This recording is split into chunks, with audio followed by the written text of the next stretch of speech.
Okay guys, welcome to today's video where we're going to be repairing this Samsung fe-r300 series oven. I think there's 3 of them in the series.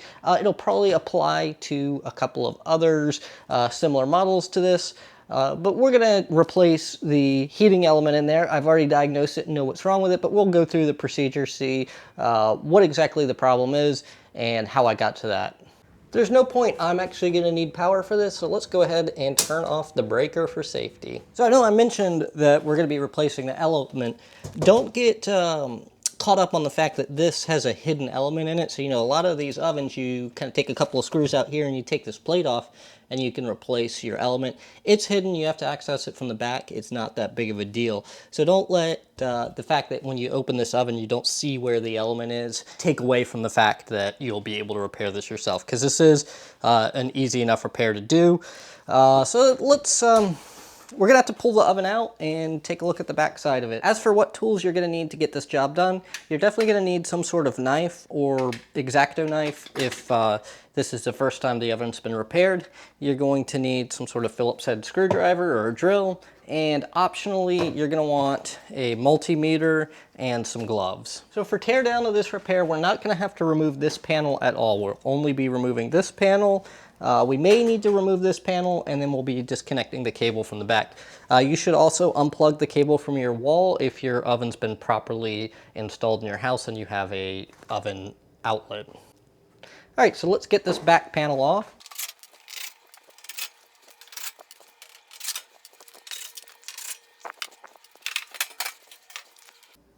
All right, so now that we're inside, let's take a very quick look at everything that you can see back here, kind of get an idea of what we're looking at.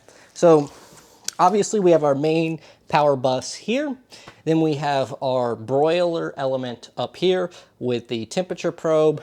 There's the light bulb over here, and this is the electric lock motor for the door.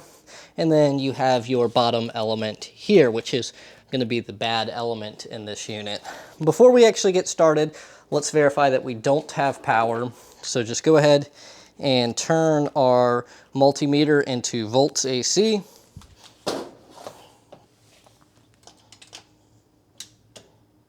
And sure enough, we don't have power on any of the pins, so we can go ahead and unscrew the power block. We have to remove this whole block to actually get at the element on this unit. All right, so we have to remove the power block now, which there's a screw here. And one up top on the block, and then we have a ground strap that may have to come off, I don't remember. Okay, so now that we have the power block off and out of the way, we can get at our bottom element here. Before we remove it though, let's confirm that it is in fact a bad element. So again, we'll need our digital multimeter, and we're going to put it in the ohms range.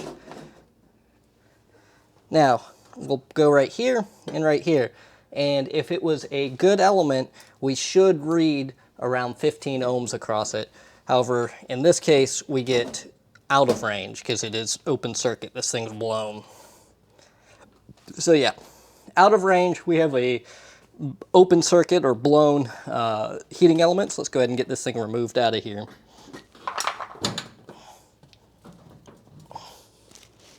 So my element had sunk down, so you have to pull up on it, and then you'll have access to the screws here.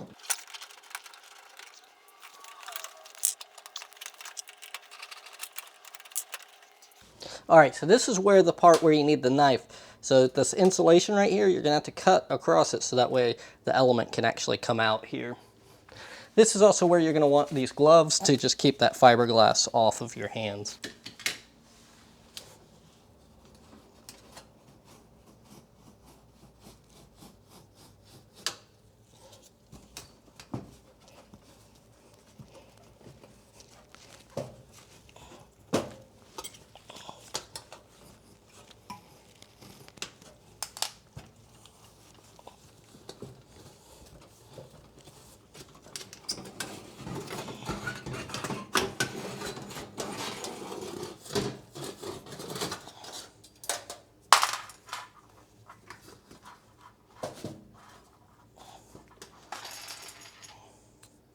And so right here you can see where this element actually catastrophically failed, kind of blew open there.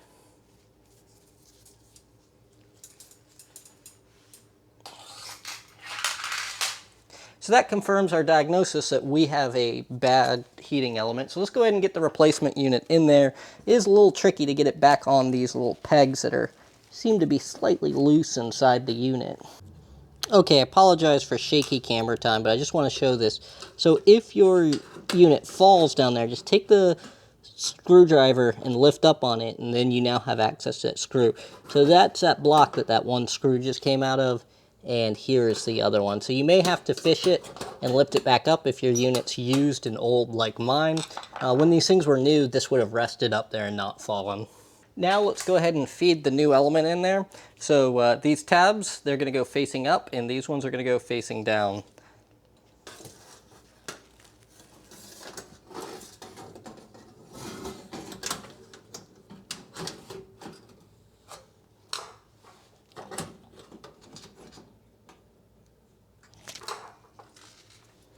And then screw it back in. Well, I said screw it back in like it was going to be simple. Of course, with that metal moving around back there, didn't want to do anything. So I took a flathead screwdriver and wedged it in between it, so that way now it can't move on me while I put the screw in. So definitely much easier to screw in with the flathead holding it in position, and then you just run that screw in there. So like I was just showing you before how it moved around, you just put that flathead in there, wedged it underneath, and then you can lift it. So wedge it up, and then bring the element over and run your screw into it.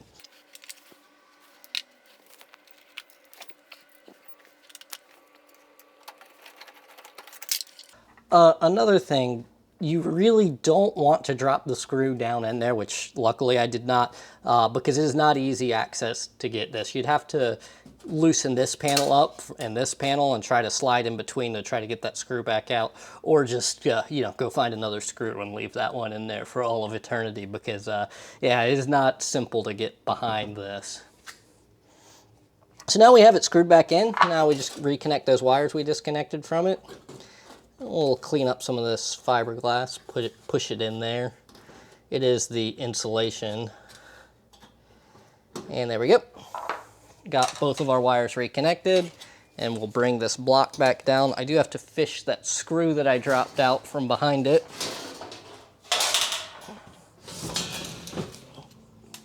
There we go. So these are the only screws that were different. They're longer screws that go into this power block and through to there. There is this little tab hanging right here. Try to give you a better view of how this block goes back on there. So there's a tab that goes right there, and that brings the block in. And then you have the long screw that goes from here to there.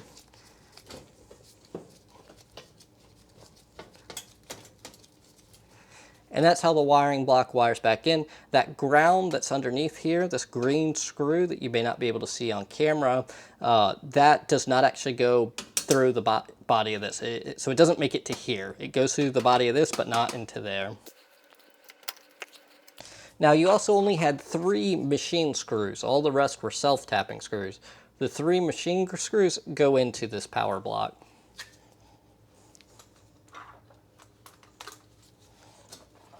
So we'll run our power back up.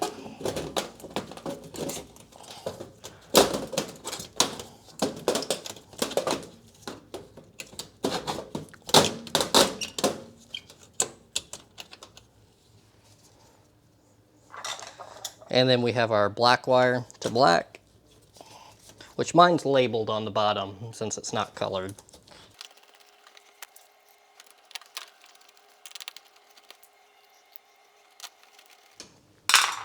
Okay, so now before we put this thing the rest of the way together, let's actually test it and verify that this thing works. Do be cautious. You do have live AC voltage here when you turn on the power. So just be cautious with this back off. Make sure you don't have any children or pets around when you do this.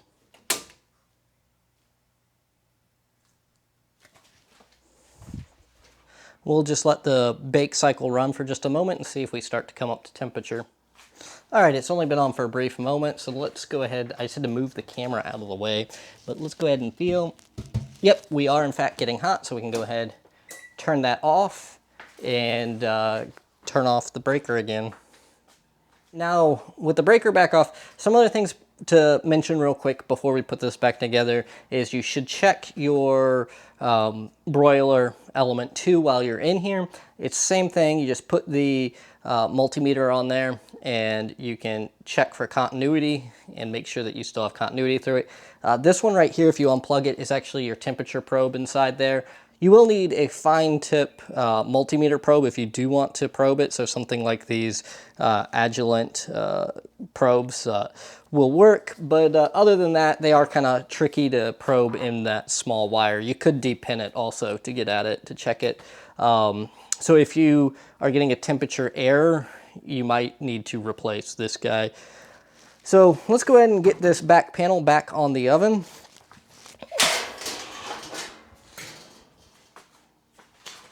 It has these little tabs that it rests on. So there's a tab here and a tab here that they're going to correlate to these spots on the oven. You can't quite see the one. So you have the one here and then the one right here that's just out of shot, it looks like.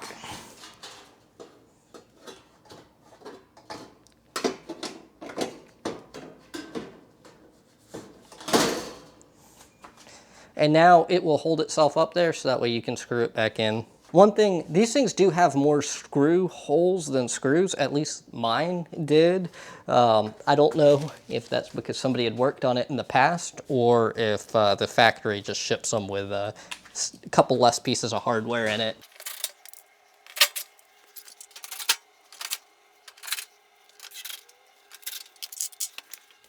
Okay, well that's all there is to fixing this Samsung oven.